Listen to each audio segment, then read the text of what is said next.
Hi, this is Angelina Macedo on vlog number 9. This week we read Chapter 2, Impression Management in a Networked Setting, Women in the Rise of Raunch Culture, and Pop Culture's Transgender Movement. These were all sort of about online or offline movements, stuff that is changing, whether it's feminist, LGBT, uh, how people perceive you type thing. Uh, and all were very short reads, which I do enjoy. So I will start off with the first one, which is impression management. This is, of course, talking about self presentation, how you put yourself forward to an audience, whether that's online or in person.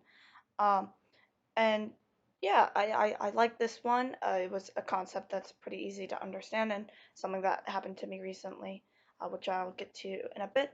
But it basically talked about people working together to shape impressions of others, relying on mutual familiarity and mutual agreeability, um, and how people can sometimes have two different personas. Like if you have two different social medias or a way you present to one friend group and not the other.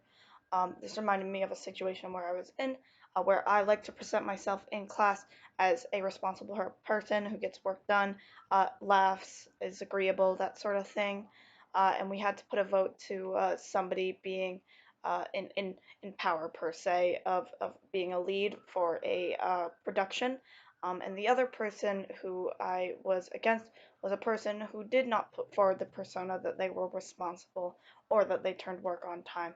And of course, I was chosen because I am responsible. But sometimes I do not feel like the most responsible person in the world, but I still put forward a responsible persona. So that's why I won, because that's what people saw. Uh, so yeah, it's something that people experience on the daily, that people have to have an image now. And whether or not they keep that private or public. And yeah, it's a weird fine line we have to navigate, but it's a line we're gonna have to navigate for the rest of our lives. The next one is the woman and the rise of raunch culture. This was a discussion about the massive change in women's clothes, being much more provocative or scandalous, being skimpy or the such. Um, and people saying it marks the end of feminism. However, it doesn't, because women can wear what they want and feel nice rather than having to do this behind closed doors. Um, I know that was something I noticed about myself. I wore a lot shorter clothing, but not to be scandalous or become a sexual object, because it gets hot in California, or sometimes I like to feel pretty, but I don't do it for other people.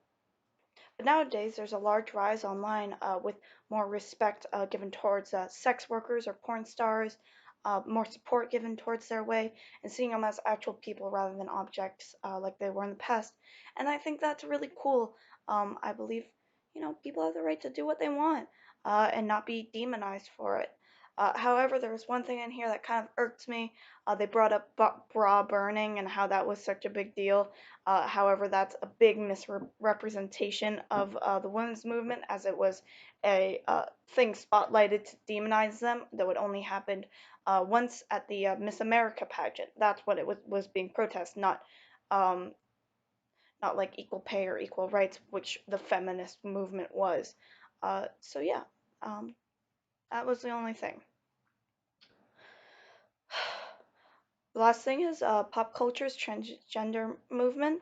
Um, So this was really cool to read. It was a lot about how transgender people in media are being much more visible and not being a one-dimensional character, such as characters from Orange is the New Black or Transparent being main stars. And I think that's super, super cool.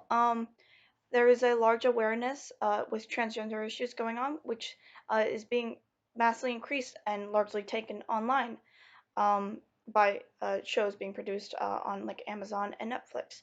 Because LGBT coded and transgender coded characters in the past were all often seen as victims or villains or just one offs. For example, Ursula. That was a character based off of the drag queen Divine, or Jareth the Goblin King was played by queer icon David Bowie. So it's really cool to see LGBT characters not demonized on media, and I think with the pace of Netflix and Amazon creating new shows, uh, I think we can only go up from here. And it's really nice to see people who deal with their own problems with what they're going, specifically transgender people, their stories being displayed on media, is really, really good. So overall, three great reads, short reads, good reads. Would read them again. Thank you for joining. I will see you next time.